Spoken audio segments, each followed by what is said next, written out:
राष्ट्रवादीचे नेते व राज्याचे मंत्री हसन मुश्रीफ राज्याचे मुख्यमंत्री देवेंद्र फडणवीसांना भारी पडले आहेत। सर्वोच्च न्यायालयानं मुख्यमंत्री देवेंद्र फडणवीस यांना मोठा धक्का दिला आहे। 4 मेला मुख्यमंत्री देवेंद्र फडणवीसांनी एक मोठा निर्णय घेतला होता। निर्णय होता कोल्हापूरमधील गोकुळ संस्थेबाबत। गोकुळ संस्थेच्या संचालक मंडळाची मुदत संपलेली आहे, पण निवडणूक घेण्याऐवजी मुख्यमंत्री देवेंद्र फडणवीसांनी गोकुळ संस्थेवर प्रशासक आणण्याचा निर्णय घेतला। पण हा निर्णय देवेंद्र फडणवीसांनी महायुतीत कोणालाही न विचारता घेतला, कारण गोकुळवर सध्या संचालक आहेत राष्ट्रवादीचे नेते व मंत्री हसन मुश्रीफ यांचे चिरंजीव नावीद मुश्रीफ। आणि मुश्रीफ हे गोकुळमध्ये काँग्रेस आमदार सतेज पाटील यांच्यासोबत सत्तेत आहेत। मंत्री हसन मुश्रीफ यांनी स्वतः देवेंद्र फडणवीसांना विनंती केली होती की गोकुळवर प्रशासक आणू नका, पण देवेंद्र फडणवीसांनी हसन मुश्रीफ आणि इतर नेत्यांचं ऐकलं नाही। फडणवीसांनी गोकुळवर अखेर प्रशासक आणण्याचा निर्णय घेतलाच। एवढंच नाही तर फडणवीसांनी थेट 5 प्रशासक आणण्याचा निर्णय घेतला। हा निर्णय महायुतीत भाजप सोडून कोणालाही पटला नाही। याविरोधात गोकुळचं अख्खं संचालक मंडळ थेट सर्वोच्च न्यायालयात गेलं आणि प्रशासकाची नेमणूक रद्द करण्याची मागणी केली। त्यानंतर 2 दिवसांनी सर्वोच्च न्यायालयानं निर्णय दिला। निर्णय होता मुख्यमंत्री देवेंद्र फडणवीसांचा प्रशासक आणण्याचा निर्णय रद्द करण्याचा। एवढंच नाही तर प्रशासक हटवून पुढच्या 90 दिवसात गोकुळ संस्थेची निवडणूक घेण्याचे निर्देश सर्वोच्च न्यायालयाने दिले आहेत। आता हा निर्णय थेट मंत्री हसन मुश्रीफ यांच्या पत्त्यावर पडला आहे, कारण गोकुळचे सध्याचे संचालक नावीद मुश्रीफ आहेत, जे मंत्री हसन मुश्रीफ यांचे चिरंजीव आहेत। असं बोललं जातं की स्वतः हसन मुश्रीफांनी देवेंद्र फडणवीसांना विनंती केली होती की गोकुळवर प्रशासक आणू नये आणि निवडणूक होऊन द्यावी, पण फडणवीसांनी प्रशासक आणून महायुतीतीलच नेत्यांना दणका देण्याचा प्रयत्न केला। पण शेवटी सर्वोच्च न्यायालयानं फडणवीसांचा निर्णय रद्द केला। आता हा सगळा खटाटोप भाजप आणि देवेंद्र फडणवीस यांनी गोकुळवर सत्ता आणण्यासाठी केला असं बोललं जात आहे, कारण जेव्हापासून गोकुळची स्थापना झालेली आहे अगदी तेव्हापासून आतापर्यंत गोकुळवर भाजपची सत्ता आलेली नाही।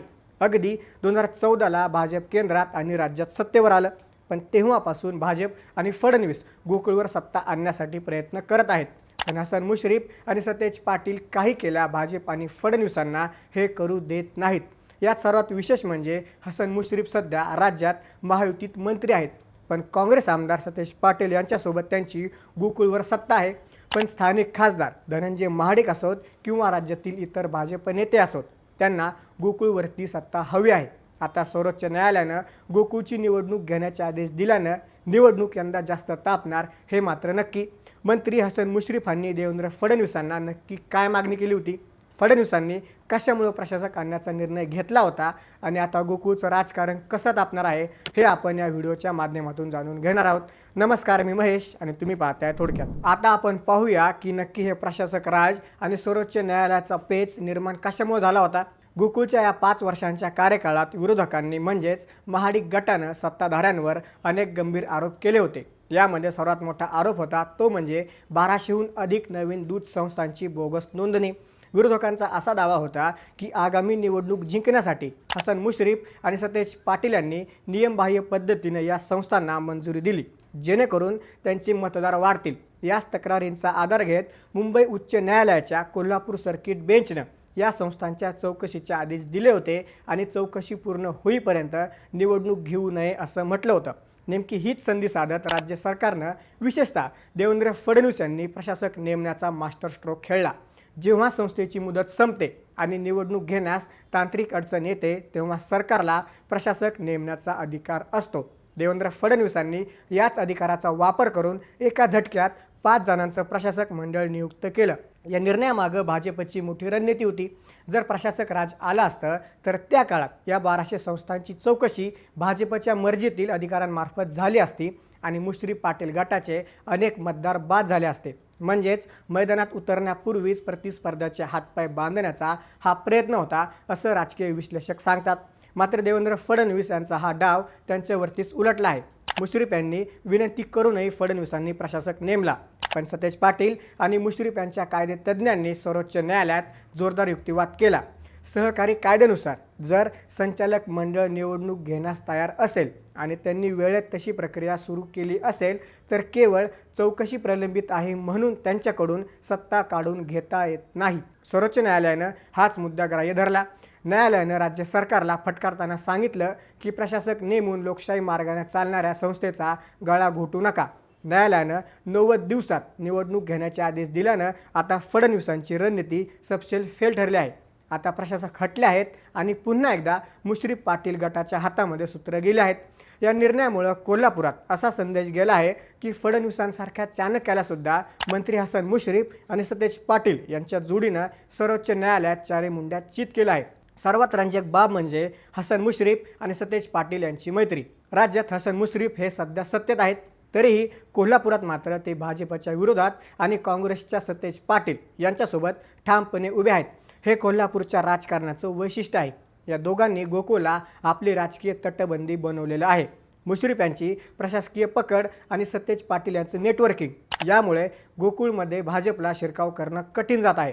देवेंद्र फडणवीस यांनी मुश्रीफ यांच्या चिरंजीवांना म्हणजेच नावीद मुश्रीफ यांना सत्तेतून खाली खेचण्यासाठी जो प्रयत्न केला त्यातून महायुतीमधील अंतर्गत विसंवादसुद्धा सध्या चव्हाट्यावर आला आहे. स्वतःच्याच मंत्र्याला अडचणीत आणण्याचा देवेंद्र फडणवीसांचा हा प्रयत्न त्यांनाच महागात पडला. आता पुढचे 90 दिवस कोल्हापूरसाठी अत्यंत संघर्षाचे असणार आहेत. सर्वोच्च न्यायालयानं 750 संस्थांची चौकशी पूर्ण झाल्याचं मान्य केलं आहे आणि उरलेल्या संस्थांची चौकशी तातडीने करण्यास सांगितलं आहे. याचा अर्थ असा की आता गोकुळच्या निवडणुकीचा बिगुल वाजला आहे. एका बाजूला सतेज पाटील आणि हसन मुश्रीफ आपली सत्ता टिकवण्यासाठी पूर्ण ताकद पणाला लावतील, तर दुसऱ्या बाजूला महादेवराव महाडिक, खासदार धनंजय महाडिक आणि भाजपचे इतर नेते मुख्यमंत्री देवेंद्र फडणवीस यांच्या पाठिंब्याने गोकुळवर भाजपचा झेंडा फडकवण्यासाठी पुन्हा एकदा मैदानामध्ये उतरतील. पण सध्याच्या घडीला तरी सर्वोच्च न्यायालयाच्या निर्णयामुळे सतेज पाटील आणि हसन मुश्रीफ हे फडणवीसांवर भारी पडले आहेत हेच स्पष्ट दिसत आहेत. कोल्हापूरच्या राजकारणाची नाडी समजल्या जाणाऱ्या गोकुळ दूत संघाचा इतिहास पाहिला तर आपल्याला या संस्थेचं महत्त्व लक्षात येईल. 1963 साली गोकुळची स्थापना झाली. गोकुळ ही केवळ एक सहकारी संस्था नाही, तर ती कोल्हापूर जिल्ह्याचं अर्थकारण ठरवणारी सत्ता आहे. या सत्तेचा इतिहास जर पाहिला तर अनेक दशके इथे स्वर्गीय आनंदराव पाटील आणि महादेवराव महाडिक यांची एक हाती सत्ता होती. मात्र 2021च्या निवडणुकीत कोल्हापूरच्या राजकारणानं एक वेगळंच वळण घेतलं. आमचं ठरलंय म्हणत सतेज पाटील आणि हसन मुश्रीफ या दोन दिग्गज नेत्यांनी एकत्र येत महादेवराव महाडिक यांच्या 30 वर्षांच्या सत्तेला सुरुंग लावला. या निवडणुकीनं जिल्ह्याला नवीन राजकीय समीकरणं दिली. सतेज पाटील काँग्रेसचे आणि हसन मुश्रीफ राष्ट्रवादीचे, पण गोकुळच्या हितासाठी हे दोन्ही नेते ढाल तलवार बनून उभे राहिले. गेल्या निवडणुकीत या जोडीनं महाडिक गटाचा धुव्वा उडवला आणि तेव्हापासून गोकुळवर सतेज पाटील, हसन मुश्रीफ यांची मजबूत पकड आहे. याच सत्तेचा वारसा पुढे नेत नावीद मुश्रीफ यांनी अध्यक्षपद भूषवलं. या सर्व प्रकरणाबद्दल तुम्हाला काय वाटतं? हसन मुश्रीफ आणि सतेज पाटील फडणवीस आणि भाजपवर भारी पडलेत का? गोकुळवर यंदा नक्की कोणाची सत्ता येईल? आम्हाला कमेंट्समध्ये नक्की सांगा. अशाच राजकीय घडामोडी जाणून घेण्यासाठी थोडक्यातला नक्की सबस्क्राईब करा.